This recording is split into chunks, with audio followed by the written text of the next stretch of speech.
ఈ యొక్క ప్రభుత్వం చేస్తున్నటువంటి రాక్షస పాలన ప్రజలందరూ కూడా గమనిస్తూ ఉన్నారు.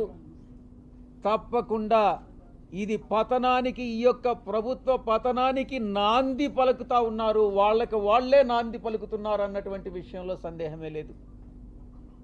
ఇక రెండవ అంశం, ఎవరైతే నాయకులు ఉన్నారో వైఎస్ఆర్ కాంగ్రెస్ పార్టీ నాయకులు, వాళ్ళందరి మీద బురద చల్లడం. ఆ బురద చల్లడంలో కూడా ఒక క్రమంలో, ఒక క్రమబద్ధంగా, ఒక అన్ని వాళ్లకు ఉన్నటువంటి వసతులన్నిటినీ ఉపయోగించుకొని బురద చల్లేటటువంటి కార్యక్రమం,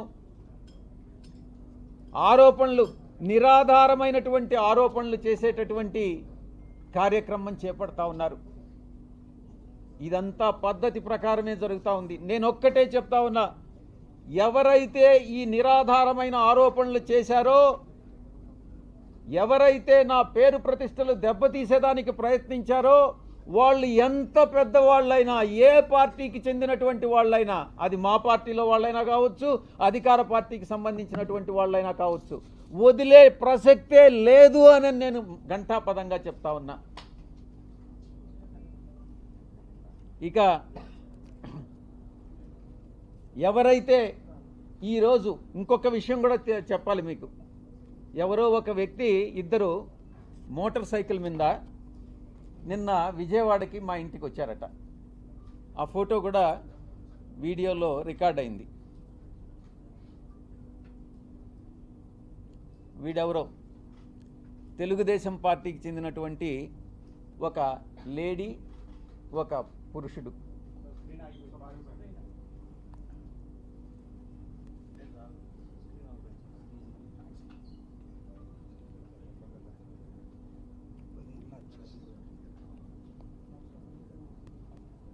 వీళ్ళు,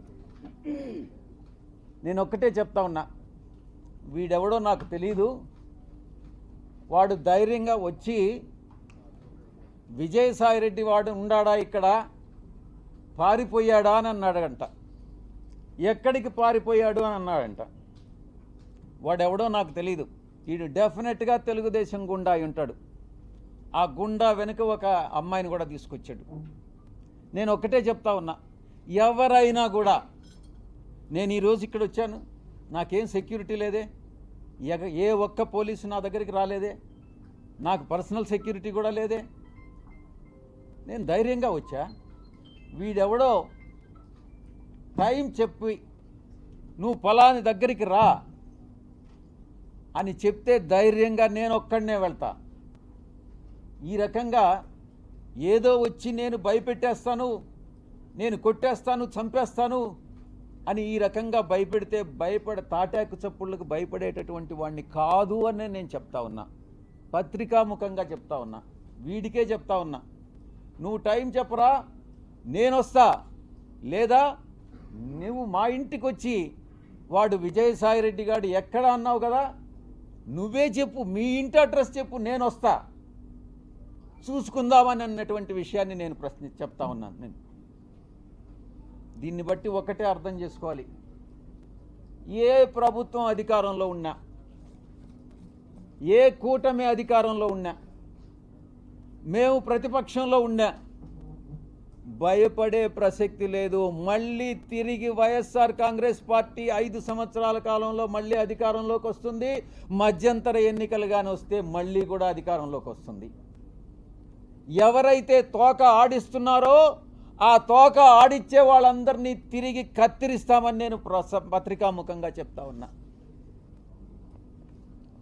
ఇక బాబాసాహెబ్ అంబేద్కర్ గారు రాజ్యాంగాన్ని రూపొందించినప్పుడు రాజ్యాంగ రూపకర్త 4 స్తంభాలని నిర్మించారు. 1 పార్లమెంటు, 2 బ్యూరోక్రసీ, జ్యుడిషియరీ, ఆ తర్వాత మీరు 4th పిల్లర్ ప్రెస్. ఏంటి ఉద్దేశం, ఏంటి రాజ్యాంగంలో ఉన్నటువంటి ఉద్దేశం ఏంటి? తరతరాలుగా ఈ యొక్క అణగారినటువంటి వర్గాలు తరతరాలుగా వెనుకబడినటువంటి వర్గాలు,